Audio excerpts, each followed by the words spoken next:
The clock above the emergency doors didn't move. Or maybe I just couldn't see straight through the fog of tears. A nurse finally came out, slowly pulling off her gloves. She didn't have to say anything. I knew. He was gone. Ethan. My husband. My best friend. One minute he was on his way home from work, the next his heart just gave out behind the wheel. A silent attack. Quick. Cruel. They told me he didn't even feel pain. But I did. I sat alone in a cold hallway chair, shaking, clutching the strap of my purse like it was the only thing keeping me upright. My hands dialed automatically. I needed someone. Anyone. I called my mom. Mom, it's Ethan. I choked out. He's gone. He's gone. Can you please come? I can't do this alone. There was a clatter of dishes in the background. Laughter. Music. Then her voice. Oh, honey, we're at your sister's birthday dinner right now. Can it wait until tomorrow? Everyone's here, and we just brought out the cake. I didn't respond. Couldn't. She said, try to get some sleep, all right? We'll check in soon. She hung up. They never showed. Not that night. Not the next morning. Not even at the funeral home. I signed papers. Chose the casket. Explained death to our 8-year-old daughter, Claire. All on my own. 3 days later, they came. No hugs. No flowers. Just polite nods and pitiful faces. Then Mom sat on the couch and said, so, did he leave you everything? I mean, legally speaking, inheritance can get tricky. Especially with family involved. Dad added, you know we helped with that down payment back then. It's only fair we get our share now that things are being sorted.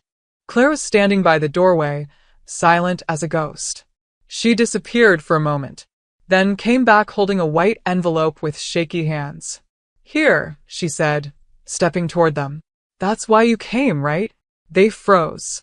Mom took the envelope slowly, her fingers trembling.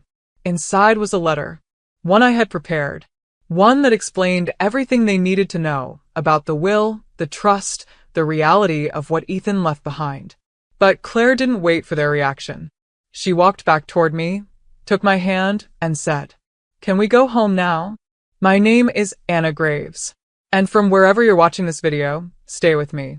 Because losing the love of your life is a kind of death. But being forgotten by your own family? That's the part that doesn't stop hurting. I used to believe that if I did everything right, they'd see me.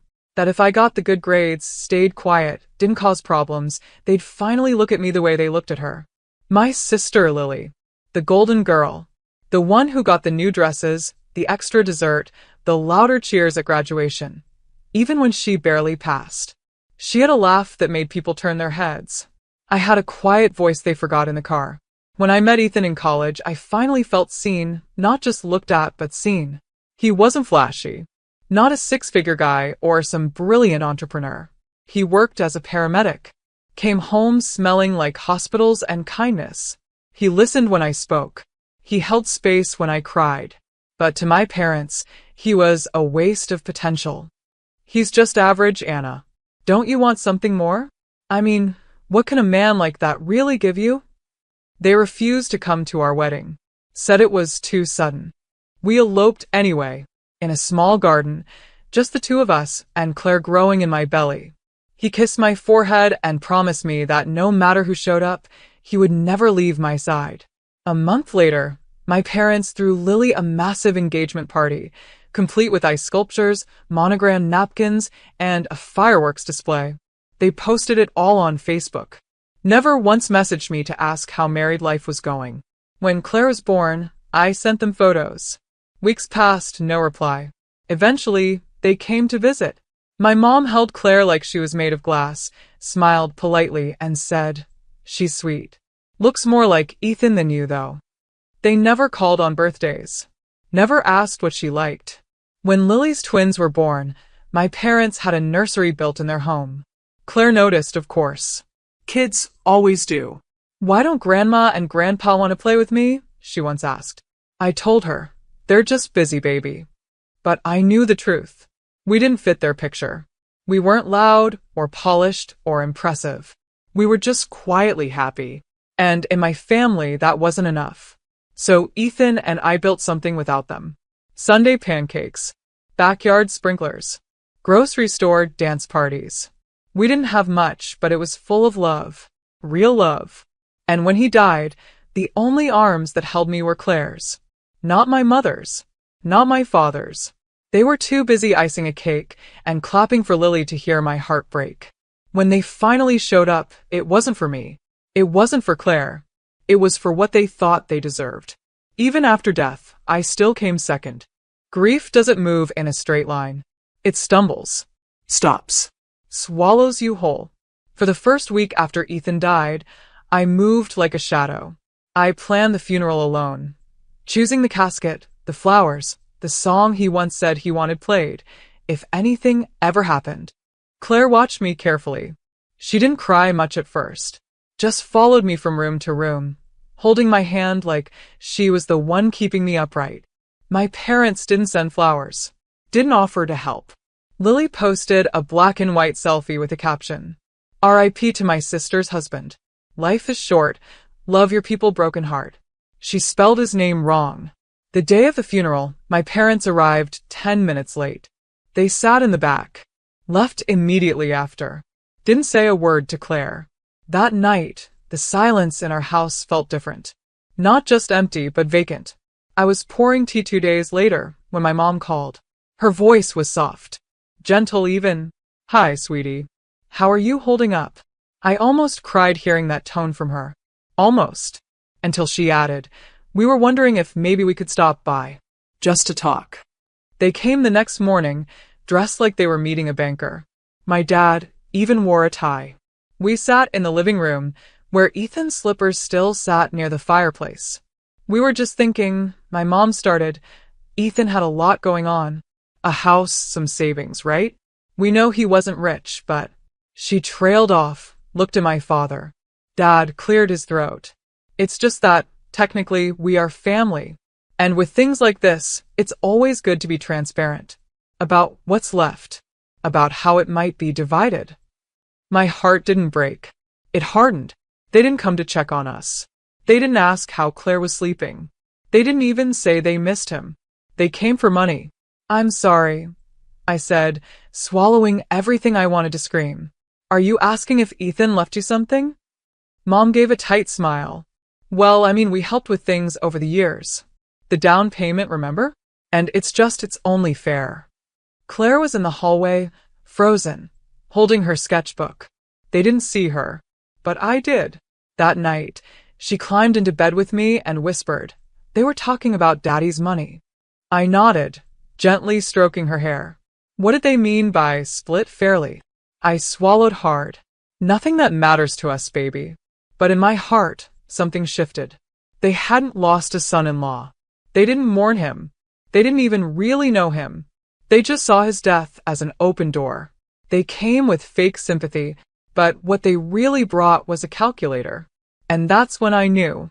They didn't lose a person. They saw a payday. I never believed in revenge, not the loud kind. The kind that screams and breaks and burns things down. But silence? Silence is a different kind of fire. The morning after their visit, I called Ethan's lawyer, Mr. O. A quiet man with kind eyes who once said, "Ethan may not be rich in money, but he's rich in preparation." He was right. Ethan had left everything in order. A living trust. A detailed will. Claire's college fund. Life insurance. Emergency documents. He'd protected us. Even in death. Mr. Rowe met me in his office with a folder already labeled, "Anna Graves and Claire, personal and confidential." We went through everything, page by page. Ethan had left every cent to Claire, with me as the sole trustee. Nothing to my parents. Nothing to Lily. No loopholes. No drama. And now, I was making sure it stayed that way. "I want to add an addendum," I said. "A clause that states that no one, not even blood relatives, can contest any part of this estate." He nodded. "It's your right. And it's smart." I added more. Updated beneficiaries. Closed every financial window they might crawl through. Then I went home and started building my file. I created a folder. A real one, physical, thick and locked. Inside. A copy of the will. Statements from the trust. A letter addressed to whom it may concern, detailing the harassment. Screenshots of my parents' messages. And one handwritten note from Ethan I'd been saving. Whatever happens, protect Claire first. She's our legacy. I wasn't angry anymore. I was ready. That night, as I sat at the kitchen table sorting papers, Claire came into the room. She was holding her stuffed bear and rubbing her eyes. "What are you doing, Mommy?" "Just organizing things," I said softly. She looked at the papers. Then at me. "They're coming for what's not theirs, huh?" I paused. She wasn't a baby anymore. She was watching, learning. I closed the folder, walked over, and knelt in front of her. "Yes," I said, "but they'll leave with what they deserve." She nodded once, like she understood more than an 8-year-old should. I pulled her close, kissed her forehead, and whispered, "And you, my love, you'll get everything your daddy wanted for you." They rang the doorbell, like guests, like people with a right to knock. My parents stood outside with a Tupperware container of lemon cake and the kind of smiles people wear at church funerals. Polished. Practiced. Empty. "Hi, sweetie," my mom said. "We just wanted to check in. See how you're coping." I let them in, not out of kindness, but because I wanted them to see what they'd never really looked at. The home Ethan built with his hands. The framed crayon drawings Claire made for Father's Day. The pictures on the mantel, of laughter, not luxury. They sat stiffly in the living room, commenting on the new rug, the scented candles. Then Dad cleared his throat. "I know this is a difficult time," he began. "And we want to be respectful, but we also want to make sure things are handled fairly. Ethan was part of our family, too." Mom nodded quickly. "And I just can't help but wonder what he would have wanted. Surely he'd want to honor all the people in his life." That was when Claire entered the room. Quiet. Calm. Holding a sealed white envelope with both hands. She walked straight to them. "This is for you," she said. "That's why you came, right?" They blinked, stunned. Mom took the envelope with shaking fingers. Opened it slowly. Inside, a certified copy of Ethan's will, stamped and signed. Every asset legally bound to me and Claire. A trust document with Claire's name etched in bold, undeniable letters. And one photo. It was a picture of me at 5 years old, sitting on my childhood bed, arms crossed, tears in my eyes. My mother sitting beside me, looking at her phone. Attached was a small sticky note. "This is the last time you ever held me. Don't pretend to care now." The air left the room. Mom's lips parted, but no sound came out. Dad looked pale, like he'd seen a ghost. Claire stood tall, voice steady. Daddy left everything to the people who truly loved him. That's what he wanted. They didn't argue. Couldn't. The truth had come wrapped not in fire, but in paper. Unshakable, legal, cold, and most of all, earned. They placed the envelope back on the coffee table and stood. I didn't walk them to the door. Claire didn't say goodbye. The only sound as they left was the slow creak of the floorboards, like the house itself had waited years for them to leave. The storm came the next morning. Not rain, not thunder, just a barrage of angry texts and voicemails. My mom's voice, high-pitched and furious. "How dare you humiliate us like that, after everything we've done for you?" Dad's message, cold and clipped. "You think this is over? Just wait until the family hears what kind of daughter you are." They'd finally read every page of the documents Claire handed them, and they didn't find loopholes. They found locks, airtight, ironclad, untouchable. So they did what manipulators do when control slips. They performed. Lily called next, sighed dramatically, and said, "Look, I'm not trying to pick sides, but they are our parents. They raised us, fed us. Maybe just give them something? Anything?" I didn't yell. I didn't defend. I asked one question. "Do you remember your wedding?" She paused. "Of course." "Do you remember the $30,000 they spent on the venue? The designer dress? The private chef?" "Yeah." "And the down payment on your first home?" Silence. "I paid for my own wedding," I said. They didn't even show up. Ethan and I slept in a borrowed motel room that night. No gifts. No calls. More silence. They raised you. They tolerated me. That was the last time Lily called. But the story didn't stay quiet. Our cousin Leah, blunt, unfiltered, texted me after seeing the scene unfold in our extended family group chat. Your mom's trying to say you stole from the family. But I saw the documents. Claire's name is on everything. Ethan protected you. I respect that. Others reached out, slowly. Carefully. Some offering support. Some apologizing for never seeing the favoritism. They'd always thought I was just distant. Now they understood I was surviving. Mom and Dad tried to spin it. Anna turned cold after Ethan died. She's poisoning the child against us. She's unstable with grief. But their story unraveled just like their grip. Every move they made now reeked of desperation. They showed up at family events and were met with polite nods, not warm hugs. They told their version of things. And no one clapped. Because I never fought back. I never raised my voice. I never dragged them through the mud. I didn't have to. The truth was louder than anything they had left. And in the silence they used to ignore me with, they now sat. Alone. Isolated. Humiliated. Not because I destroyed them, but because they finally had to live in the world they built without me. We moved in early spring. The new house wasn't big. Just 2 bedrooms, a small garden, and a porch that creaked when Claire jumped too hard on it, which she did often. But it was ours. No ghosts. No shadows. No obligations. We painted Claire's room light blue. She taped her drawings to the wall. In the evenings, she'd sit by the window and read, the way Ethan used to. Sometimes I caught her whispering to the sky, like she was telling him about her day. She started thriving at school, winning art contests, raising her hand in class, laughing with that wide-open mouth she always used to cover.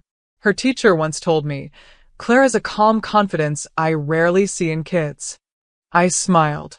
She gets it from her dad. But I was changing too. One morning, I walked into the community center and left a sticky note on the board. Grieving isn't weakness.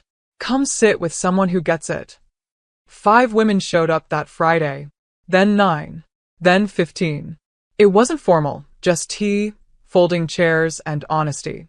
We didn't compare losses. We just shared them. And slowly I stopped drowning. Late one night, I wrote out everything that had happened, from the hospital call to the envelope Claire handed over. I posted it anonymously on a women's support forum under the title, They Came for the Inheritance.